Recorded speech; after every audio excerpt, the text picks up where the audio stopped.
Welcome to Reflections, a program where we discuss values and virtues for the transformation of the individual and the society in general. I am Father George Ehusani, and I have with me in the studio once again Frank Nweke II, my friend and our friend, not just my own, very well-known household name in Nigeria, who is an expert in economy, who is a politician, and has served this country at various levels. And this time I want to discuss some politics. Not in any partisan manner, but the tenets of democracy. We are running a democracy, government of the people, by the people, for the people. That is what we declare that we are running. There are certain values that go with democracy, and there are certain freedoms that go with democratic practice. Then even the leadership procurement processes, how leaders emerge in a democracy, there are certain things that are expected. How are we doing in Nigeria? 25 years after we got back to democracy, after the interruptions of military rule, how are we doing? You are part of the first government, Obasanjo's government, after military rule. Some 18 years after your government left, how are we doing? How do you think we are doing, and how should we be doing? Because I believe things are not completely all right. Yes. Well, sir, first of all, I do share your concerns, but again, I would like to state for the records that democracy is not a destination. It's a process. It's a process. And even some of the oldest, some of the most advanced democracies today are also going through their own challenges. And that is the context in which I like us to look at our democracy. But I must also add very quickly that, like you, I would have loved to see a more stable democracy in our country. I would have loved to see better governance on account of the quality of our democracy. I would have loved to see better quality leaders on account of advancements or improvements in our democracy. But whilst one may not have seen these improvements in the way that one would have desired, I don't think that it is. I don't think that I would like to condemn what we have completely in its entirety. There's a lot of room for improvement, and we must continue to seek that improvement. The only way democracy will survive and improve is if we continue to fight to improve democracy. Good. If we continue to fight to stabilize democracy. How do we fight? We must continue to hold our leadership accountable at every level, not just at the federal level, national level. No, Father. You see, that issue of holding leadership accountable is not when these people have emerged and even come to government, right? Leadership must also start at the party level, within parties, right? Because this leadership selection process you mentioned starts from there. The basis of our democracy is political organization. It is through political organization that the political parties emerge, right?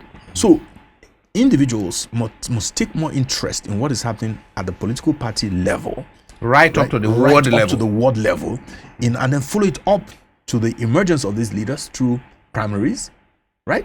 Another thing that I want to talk about is the kinds of people that take this interest, right? Because if you feel, I've often heard people say that, oh, politics is dirty, or you have to do this. No, the problem is not politics. The problem is the individuals that participate in the process. Yes. It's not everyone that has gone to politics that have come back tainted or with any or that had engaged in malfeasance of any sort. So it is not the individos. It is not the politics. It is not the politics. It is not the game of politics. It's not the game of politics. It is the individuals that actually who do not subscribe to the kind of values that you and I will subscribe to. Values of integrity, values of respect. Following that question, yes. That issue you have raised, that it is not the politics, it is the kind of individuals. Then we say, how come that Nigerian politics tends to attract certain kind of individuals in large number? I mean, we admit that not everyone who has gone into politics has come out tainted. So how come that the Nigerian politics tends to attract certain kind of individuals? Okay, Father, I do not agree with you that it is how come Nigeria's politics. You need to listen to Britons. The British speak about their own politicians. Listen to the Americans speak about their own politicians. Well, it's relative. These problems are relative. Everywhere you go, you find people who are thoroughly dissatisfied with their politicians, with their governments, and with the way their governments are being run. Okay, sir. So it's a matter of interest. So if the so-called good people are not willing to come forward, then what remains? Then you must deal with the people that choose to come forward, right? So we must understand that you must understand that, unless you take interest, right, in this politics, it's only the kinds of people that will emerge. And it reflects something that Plato said in is it 380 in the Republic, where he said that where he said that the danger, right, in democracy, in not participating in democracy is that you run the risk of being ruled by your inferiors, right? That's classic. And if you think about when that statement was made, before the birth of Christ, you now see that, as the Bible says, there's nothing new under the sun. So this challenge of certain kinds of people coming forward to be the ones to provide leadership has always existed. But in the Nigerian context, sometimes I think that the statement that, okay, if you who say you are good, if you don't come forward, then it can be unfair to many Nigerians. And let me say that this godfatherism system, this imposition of candidate system, in the last, let's say, 10 years, if some, let's say, university lecturer, some whatever, wants to come and join politics, and he is not a favorite of some godfather in many states, can he get in? Sir, there's a process. Because to insist that, say, a lecturer, a professor, or a reverend father should be the one to get it because you perceive him as good, will in itself amount to an imposition. Definitely not. There's a process which must be followed. And it is that process that gives legitimacy to the entire thing. And so when these people that we perceive to be incompetent, or these people we perceive to be unhealthy for our polity, are the ones that show up, to deny them what they have legitimately, in quote, won through primaries or whatever, again, in itself is unjust. Let's just look at the local government versus the state governor. In this country, in the last how many years, how do people become local government chairmen? Yes. Look at what has played out, let's say, in Rivers State, in many of these states. How do people become local government chairmen?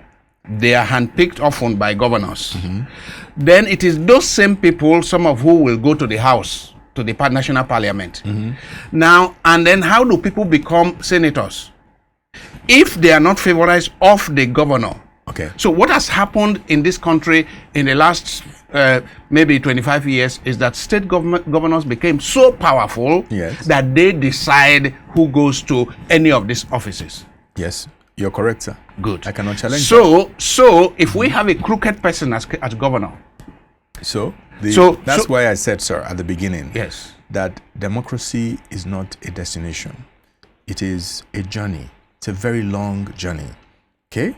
Today, if you watch CNN and watch Fox News and other places and see the conversations going on about the forthcoming presidential election in the United States, you'll be asking yourself, sometimes you're going to be looking, are they talking about some Nigerian or the other? The kinds of words they use, the kinds of threats they make, the kinds of the adjectives they use in describing certain individuals. You're going to ask yourself, but this is supposed to be America, the beacon of light and democracy, but it's still there. So democracy is a journey, right? That's number one. So secondly, sir, and I do not completely agree. How did I get into politics myself? I was invited. So from time to time, you meet individuals, patriots, who have the interests of the people at heart, who are looking for certain kinds of people to be the ones to work with them. In the same way, such individuals might be looking for allies, might be looking for thugs and arboros, right? But there are also people who will be looking for the best and brightest people Yes. to help them advance the cause of in the public. In a few instances, we have had that in a few instances. But our story has been such that I am even wondering. Some of us are beginning to wonder whether, in our circumstance, the democracy as is practiced in the West, whether it is the best for our circumstance. Some of us are beginning to worry because see what happened with the last 2023 elections and the way some of the results went, and how, what I will say, the courts maybe were helpless. And we ask ourselves, because there are places where people know who they voted, majority. And when they got the results, the people were thoroughly disappointed. And when it went to court, the lawyers on the defense or whatever couldn't prove their case. And then, and yet the people know who they voted. And the people are saying, if this is what democracy is, should we continue on this path at all? So the question, Father, is that in the absence of this democracy, however flawed it may be, what might be your own suggestion, for instance? Well, people are looking as a philosopher. No, people are looking at China, for example, and say that's not a democracy. People are looking at some of this country and say, well, that's not a democracy in the classic Western sense. Good. Because, like Plato says, that you can end up with a pack of idiots, and the most idiotic of them can become the leader in a democracy. Yes. And what we're saying is that shouldn't we interrogate this system now? No, absolutely. So for me, sir, right. So one thing that I do not subscribe to is this wholesale condemnation wholesale adoption of any particular system of government. Correct. So you look at the American system, for the presidential system, right? This presidential system has worked for the United States. It's worked for them for over 200 years, right? And you find that, take for instance what happened, say in 2021, the last election between President Joe Biden and Trump, right? The elections took January place, 6th. January 6th, that terrible incident that happened, right? Who would have ever contemplated that such a thing would happen in America? But something happened, right? What was it? It was the fact that institutions of state, right, that had evolved over years and centuries, held up. And there were people that would say to the President Trump that no, our loyalty is not to you, our loyalty is to the Constitution of the United States of America. But because people had the orientation, and that orientation did not emerge in one day. It evolved over time. So what am I saying, sir, as it concerns ours? My sense is that, you see, patriots must continue to take interest and participate in our democracy and in the political process. And citizens must also learn to be more conscious and aware of the fact that leadership and followership is shared responsibility. So, American citizens who were in institutions of United States, they ensured that the institutions prevailed. Not the individual. Absolutely. And you remember when there was the military? I remember there was that encounter between former chief of Joint Staffs, General Mark Milley, and that exchange he had with President Donald Trump. And he said to him, "No, yes, you might be commander-in-chief, but my supreme loyalty is to the Constitution of the United States of America," right? I've seen encounters between, say, even some journalists and, say, former President Trump in the White House, where he says they are ordered out. He says, no, I'm not going to go out because this is the White House. America's White House is not Donald Trump's White House, and I'm here to do a job. So there's a certain level of consciousness which we must continue to endeavor to instill in our people, right? So I still feel that our democracy is in its infancy. Well, I mean, I share you might be surprised, sir, that I'm sounding the way I'm sounding, because I have been a victim of, I participated in the 2023 process. Yes. I was running for governor. I saw what happened. Everybody saw what happened. Well, right? But it's where it is. But in spite of that, I still believe that under the circumstances that we are today, in the absence of any other alternative, we must continue to work to improve our democracy. Well, you are, by the grace of God, you are a middle-class person. But I am wondering whether the poor people in this country have the patience to continue to wait for this evolution of democracy you're talking about. I am really afraid, because those of us who are sure of our daily meal, right? We are able to say, please, let's keep, it took America 200 years and so on and so forth. I am wondering whether the generality of impoverished, traumatized Nigerians can just keep waiting for this evolution of democracy. That's my real worry. So, sir, I still ask, what is the alternative? What is the alternative? Recently, what is the alternative, right? And in asking this question, I acknowledge, sir, with humility and respect, the shortcomings, the deficits in our democracy, in the way we practice it and everything, right? But I'm saying, sir, in the absence of this system of government today, what options are on the table? And that is why we must actually invest in what I call political education. That is why, for instance, I and some of my colleagues in the fixed politics movement have chosen to do a number of things. We've chosen to invest through what we call the School of Politics, Policies and Governance, right? Founded together with Obi Ezekwesili and the rest of them. We founded this school. The whole idea is to see how we can begin to educate people, to train a new generation of leaders who are prepared for public service, who understand values and ethics, and who hopefully, when they get opportunity, have the consciousness to actually begin to steer the country in the right place. So I mean, congratulations. I can't see how else we can do this. I mean, there are a number of such initiatives right now all over the place. Fantastic. I belong to some of them, but I see that those of us on those platforms and those groups, we are often middle class people. If you see what happened in Kenya recently, where the young people say, we are tired of all this. We want good governance now.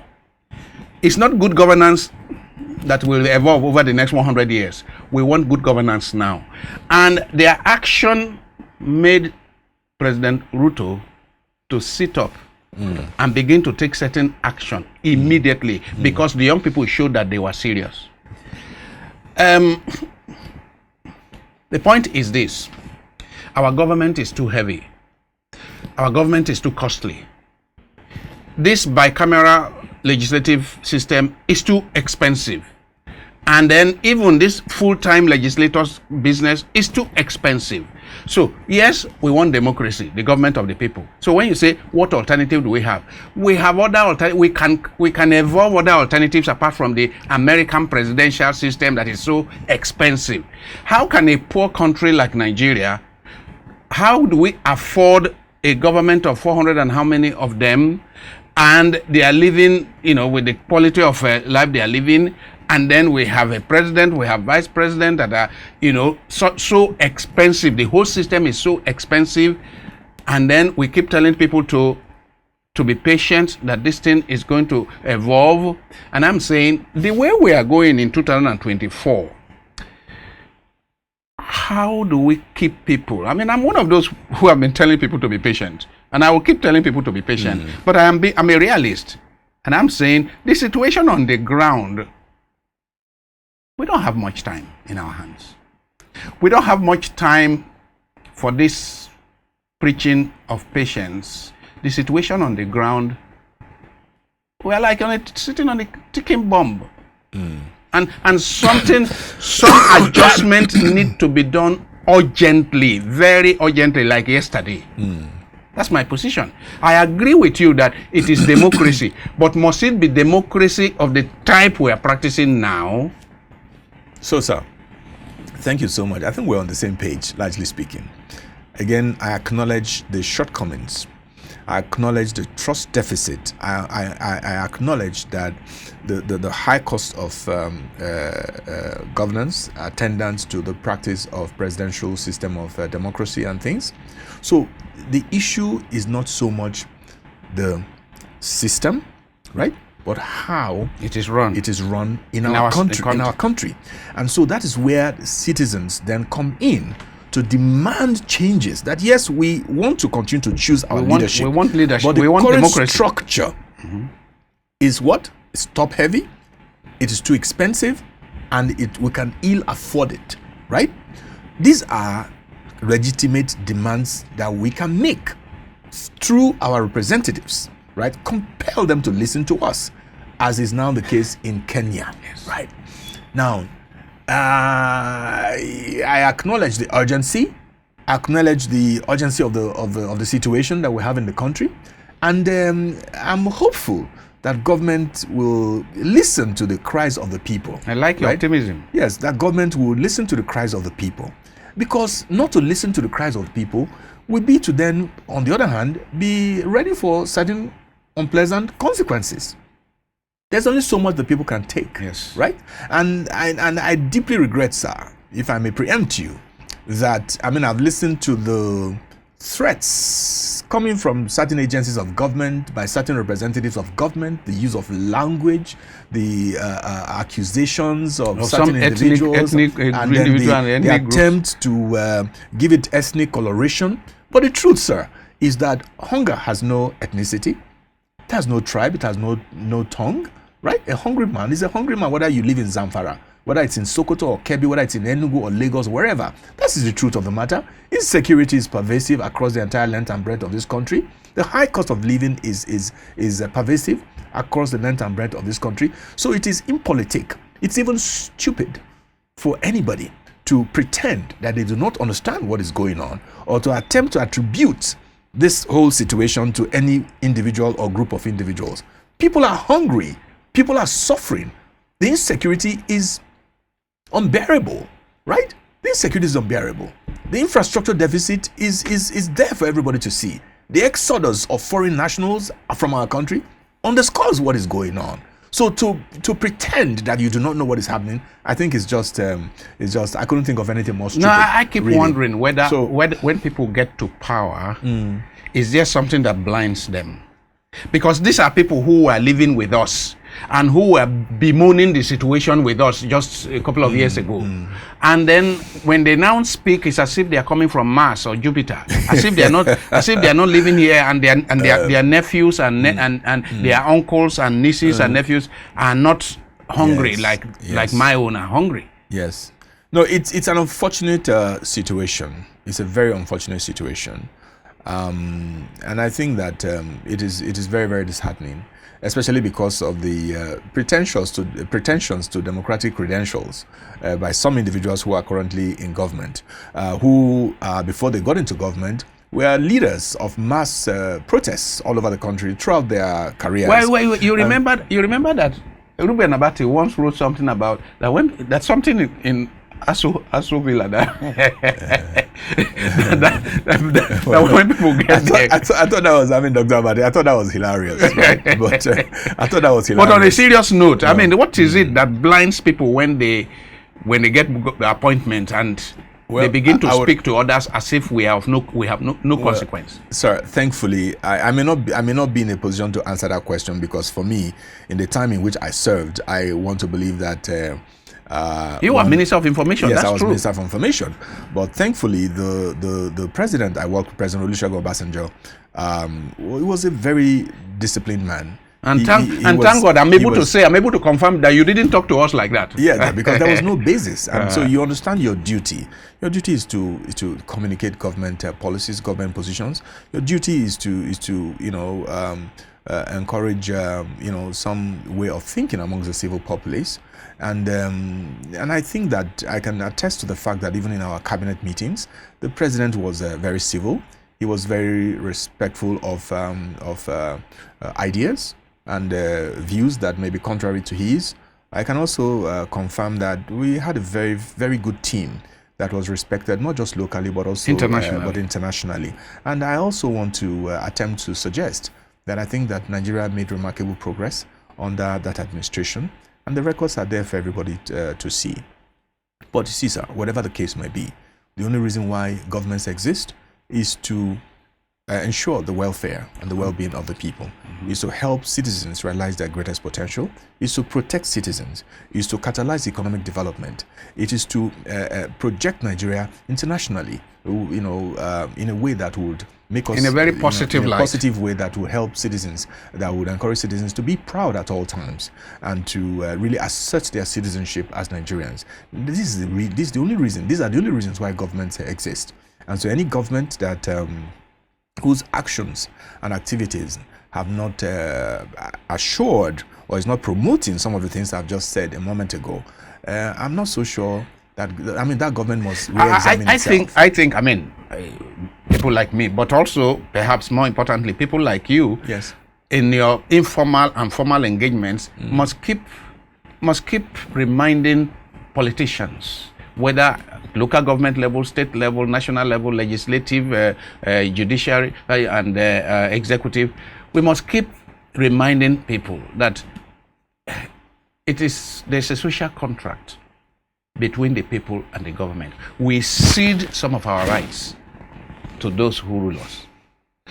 For example, I have no right to carry guns.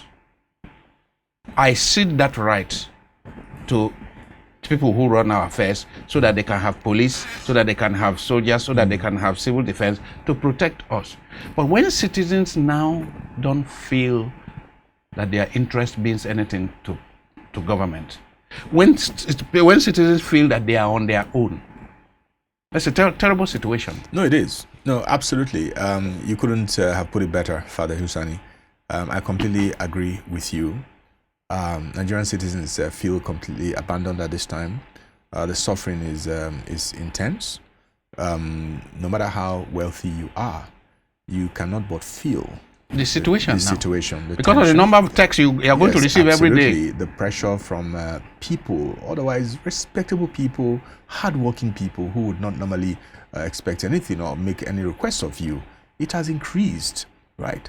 And so I'm hopeful that this government would sit up and really interrogate the demands or the cries of our citizens, And rather than clamp down on any protest, to call those who are organizing the protest to say, can we talk? This is what we can do. These are the adjustments that we can make, rather than clamp down, because clamping down on planned peaceful protest will only anger Nigerians the more. Leadership and followership is shared responsibility. Governments are in place currently across the states and the federation. Citizens must take interest in what goes on, what is going on. Hold governments at the local level, at the state level, at the federal level accountable for the resources that are being expended on our behalf, for the policies that they are making, on our behalf. We must hold them accountable, right? And for me, that's what I'm doing at this time. Great. Elections are over. Right now, it's time to do what? To work. And as a citizen, I have a responsibility to make sure that the budgets are being implemented, that the policies they have proposed are being implemented. And so I'm interested in and that local government money goes to local government and that they are monitored. That's really where we are now, sir. And I will encourage every Nigerian citizen to please take interest. On this note, we'll bring this segment to an end. And thank you very much, Frank Thank you so much, Nweke Jr., for coming to the studio. Sir. God bless you. Bless you too, and sir. It won't take this long again before you come I'm for happy a chance. Anytime, sir. Thank you so much. Thank you. Thank you. Thank you.